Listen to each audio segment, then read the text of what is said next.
My name is Dr. Burke, and the students will very confidently explain what this project is. I just wanted to say a very quick welcome. Spearsfest is a very important part of the ethos of Columbia College. We have Dr. Chris Nicola here in the back. She heads up the institute, which oversees the preparation of Spearsfest, which is a huge undertaking. And so thank you to her, and thank you to lots of you who have been involved in a variety of ways. I want to say very quickly, I want to give a shout out to Kimberly Isaac House, who is a big sister, a big a woman who is heading up, works with United Way, and heads up the Midlands Reading Consortium, which is the organization, our community partner, so thank you for being here. We've got some parents and some grandparents. Raise your hands. I thought he was dead, so he's grandpa. So I made this day. Would you quickly, those of you that have guests, quickly like to just introduce them to the group, make them feel welcome? Brianna, how about we start with you? Okay. This is my grandfather, Robert Hill Sr., and he's here today watching this presentation. Thank you, Grandpa. Can we all call you Grandpa? Yeah. All right, and this is my mama, Susan Thomas, and she is here today to watch the presentation and to see me get my cords today for graduation. We're counting down. How many days left? We got like 2 weeks. Okay. Usually most seniors, they're like 7 days, 8 hours, 3 days, 32. Lauren, This is my mom, Mrs. Mary Beard. She works here at the college with the mentor program. This is Renee, Cecilia. Okay, so mom's have been documented. We have a little one here. Let's say hi to the little one. Hi, little one. We know what his name is. Cash Warren, named after the actor that was on Fantastic Four. Everybody always asks me, why did you name him that? I'm off today, so I'm babysitting, but Come on in. Come in. We have more chairs back there, and we have chairs off to the side, and we also have students who'd be happy to give up their chairs. Because there will be empty chairs while students are speaking at any given time. So let's get that organized, and then we will start.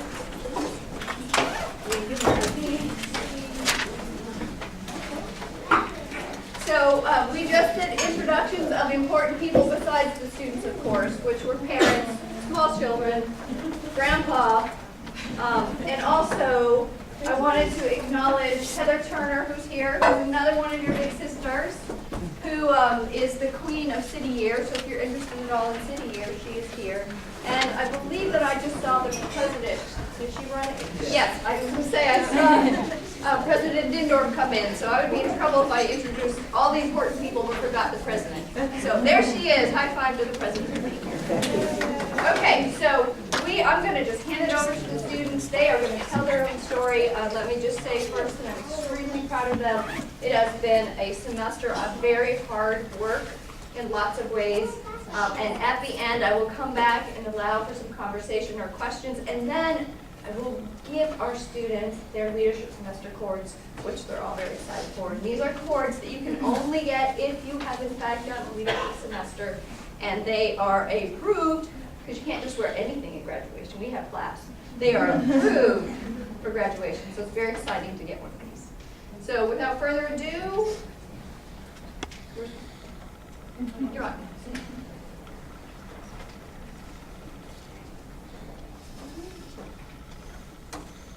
Good morning. Good morning. And welcome. We are so happy and excited to be here and share with you what we have done over the semester.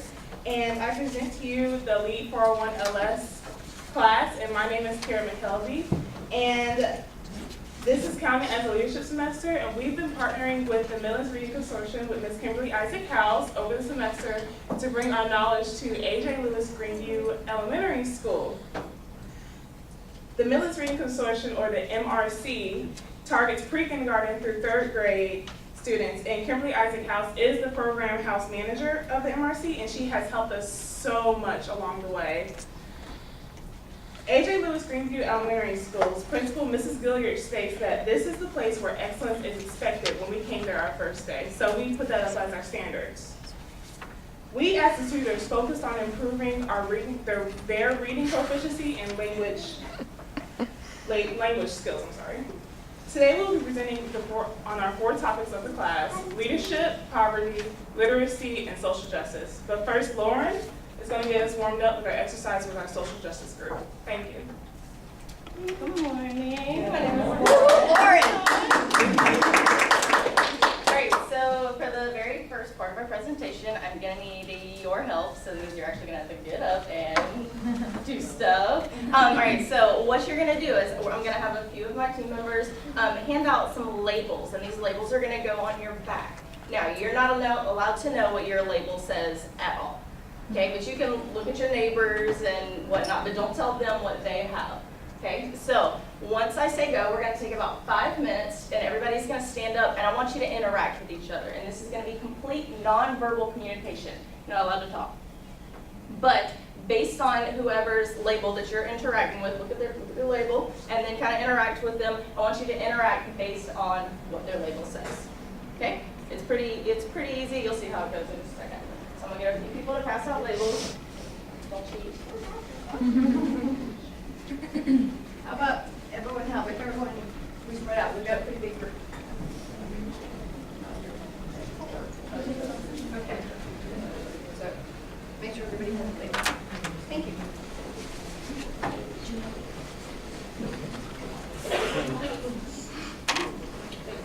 Put them on students too, or you want to get on students? Guest first and then students. Guests first, and then students. Don't forget Grandpa. Don't forget the moms. Don't forget the president. Come on. When do you ever get to put a label on the president?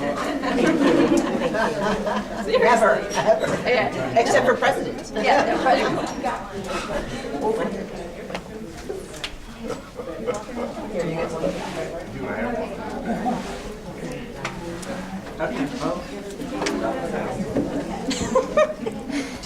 I do get him. Okay, do you two have one? We're not, we're filming. Okay.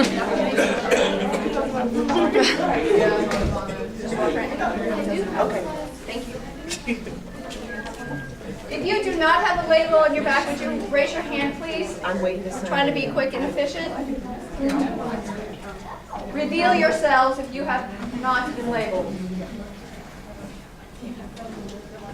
You, sir. Everybody have one of your students? Except Dr. Burke. Oh, yes. Give it to me, baby. I'm ready. All right, so we're going to take about, if everybody's got their little label, we're going to take about 5 minutes. Now I want you to actually stand up, walk around, use the entire room, and I want you to interact non-verbally with everybody that's meeting.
I know that there are chairs that spread around a little bit if you can, so if you want to come up front where there's a little more room. Do it for another minute or so.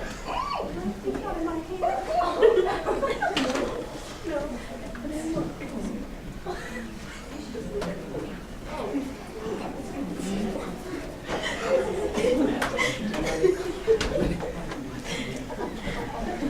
right, you can start making your way back to your seat whenever you're ready.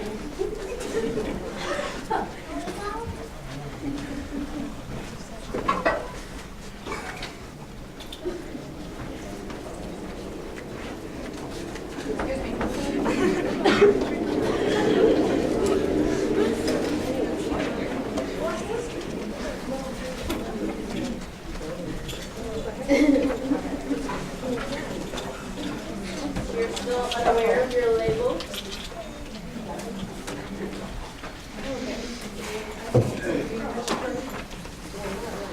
Alright, so still being completely unaware of what you are, does anybody have any kind of an idea of what they may have been? Anybody? Maybe? Maybe? Anybody else? Okay. Blind, anybody? Judge? I'm not people that want to really interact with me. They did or they didn't? Alright, so feeling what you felt and how people acted towards you, don't look at your label yet, but was it a negative? Did people interact with you in a negative way? Was it a positive way? Was it kind of, did they pay you? Just kind of think how people interacted with you individually. Now, take off your label and look at what you were. Oh,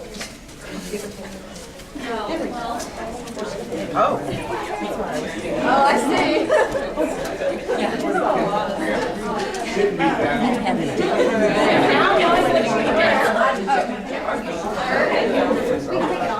Now knowing what you were, how do you feel after now recognizing what the label was that other people had of you? Makes a lot of sense. Anybody else? Do they feel like people were downing you that you might necessarily not should have been down for?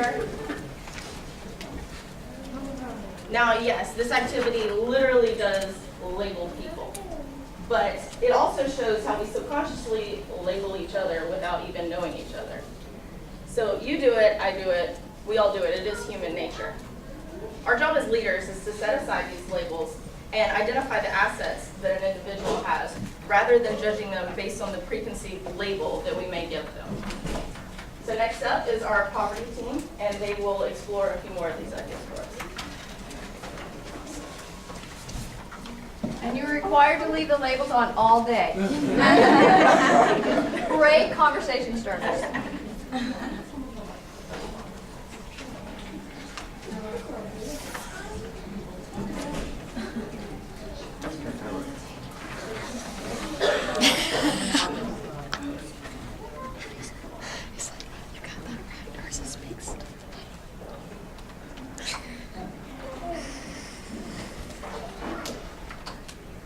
Good morning. I'm Hannah Porter. I'm Chanel Jackson. I'm going to go. I'm Julie Shalin. And I'm Julian Holly. And I'm Brianna Davidson. And today we're going to discuss the what, where, how, who, and whys of poverty. Often we hear it takes a village to save a child, or to raise a child, but many believe it takes a village to save a child as well. Our research on poverty alongside our work at A.J. Lewis Greenview Elementary has proved that this is true.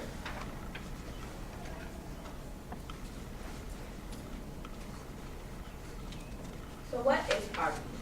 According to Merriam-Webster Dictionary, poverty is the state of one who lacks a usual or socially acceptable amount of money or material possessions. In our words, poverty is like drowning in society. It's like you're in the ocean without a life jacket and you're trying to swim up, but the harder you try, the more you drown. We discussed what people in poverty need. They need time, they need resources, but most of all, they need meaningful relationships. Not just someone that will say, I'll help you and doesn't, but someone that really cares about them. So where do we build these relationships? We build them at A.J. Lewis Greenview Elementary School, which is an inner city school. And then we did this from 11 a.m. to 12:15, which is our class time, every Tuesday from January 26th to April 26th.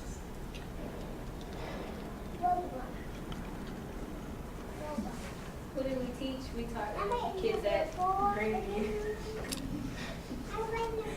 elementary. Who does poverty affect? Simple, everyone. And who lives in poverty? Almost anybody can live in poverty, but most often it's minority groups, single parents, and working families. So why do you think this subject is important? Growing up all around, we were taught that education is the key to making money. You go to school, you get a diploma, you get degrees, in hopes of obtaining a higher paying and better job. But for some kids, obtaining that education isn't as easy as it sounds. 22% of children in America are in poverty, which makes poverty the #1 threat to a child's education. And of that 22%, I read a fact where in South Carolina, 2014 in South Carolina, 76% of children live in a family where their parents did not complete high school and had less than high school education. So for some kids, they're kind of stuck in that cycle of not finishing school. They're told, hey, you need to go to school to make money, but then as you get older, you kind of realize you need money to go to school, to complete school. So they have the option of either going to school full-time and not working, or working full-time and not having enough time to go to school. And that kind of causes a gap between their education. So people are like, well, put them in after school program.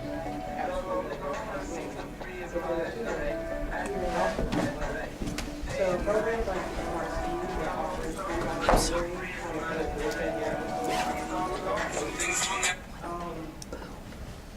and bridges that gap between education, and we go to the kids, like they don't have to come to us, and their parents have to take off from work or their jobs to bring them to us and drive out the way. We actually go to the kids, and I know like 30 minutes for 1 week doesn't seem like a lot, but that 30 minutes actually helps impact that child once you're doing it for like 10 or 15 weeks at a time. And that in this way, it kind of makes education like a fun thing. Like it's not bad. I need education, and it makes them less scared of it.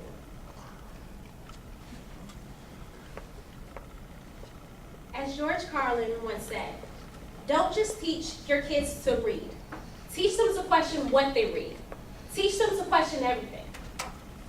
Many may ask, how do we impact our students? We impact our students by going there every week. They depended on us. They knew each day when we were coming. And they knew that each week we would be coming back. To inspire them and to influence them, and to teach them a love for not only literacy, but lifelong learning. When we saw them, the smiles in their faces, that's what motivated us to do better, because we knew that we were making a difference.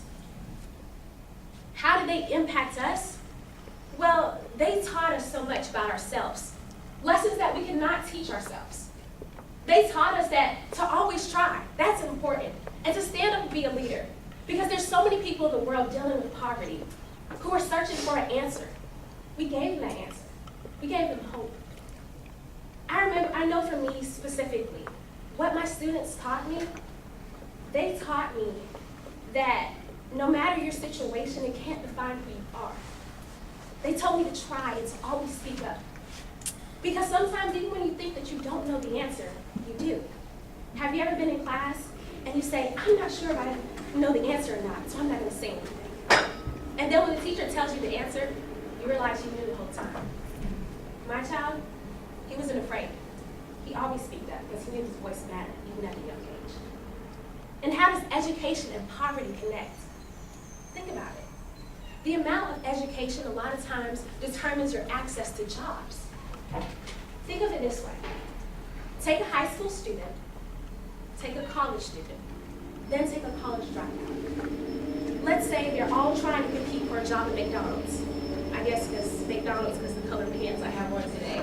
So they're all trying to compete for this one job. Who do you think is going to get it? Are the chances greater for a high school dropout or for a student trying to do better? That's the word of poverty. And as we've learned from our book, Educating Students in Poverty, by Mark Weinberg and Rex Gearhart, relationships, not programs, build students. That is the difference that we made. So I hope if you don't remember anything that is said today, I hope you know to give a child wisdom, a child who's living in poverty. Because the cure for cancer is probably in the mind of a child who's living in poverty. Now that we've told you about poverty, I hope you will help someone today, and let's hear about literacy. Thank you.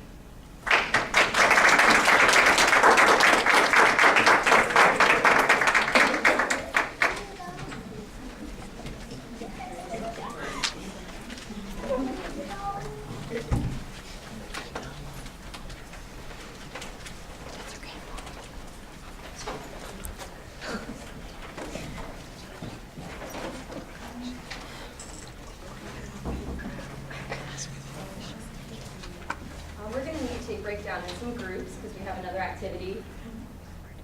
We need 7 groups, so if we could somehow kind of like group together the people beside you, so we'll form into 7. Let's become school districts. That would be really helpful for me. This group can be one group, and then y'all 2, and some of the students can join in.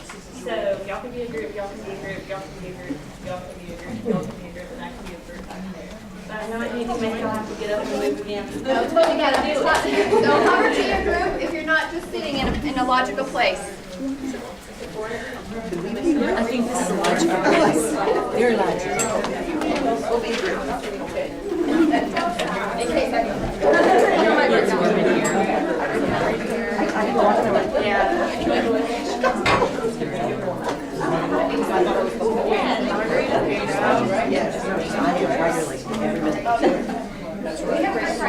That's right. Not me. I'm well beyond.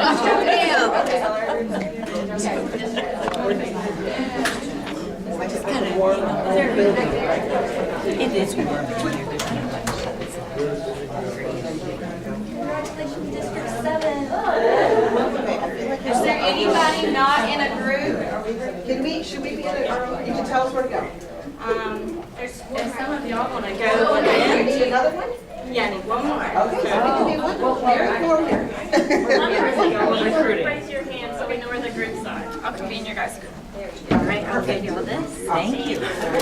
District 1. Okay. All right. Hello. Here we go. Join our group. There we go.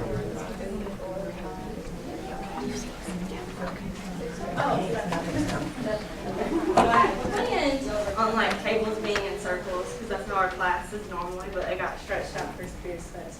So we're just gonna roll with it. Leadership is the ability to be prepared to punt.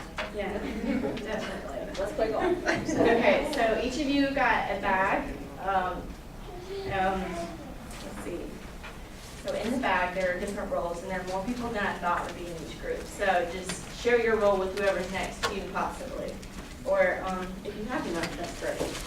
And then also in the bag, there's directions.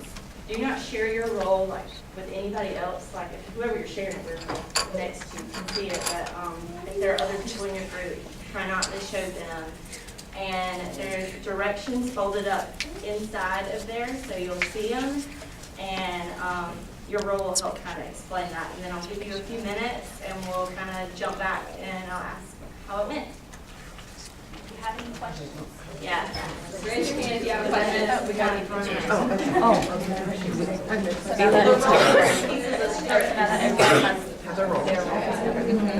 Each person must choose a role from the bag. Got that. After seeing your role, your group must read the passage placed in the bag and create the characters in the story to the best of your abilities. So here's the passage. Once upon a time, there was a koala named Cece who loved to read and write. In her spare time, she visited the Eaton's library to share stories with her friends, Brooks, the bookworm. One particular day, Cece decided to write her own book about the life of a bar. Now Cece is a famous artist, and Brooks has become her new editor. Cece loves to share her passion for literacy and recommends that everyone learns to read and write. Here we go. That too.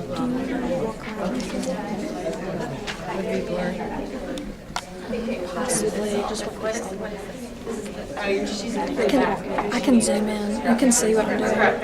Okay. I can zoom in on the groups. I need to see.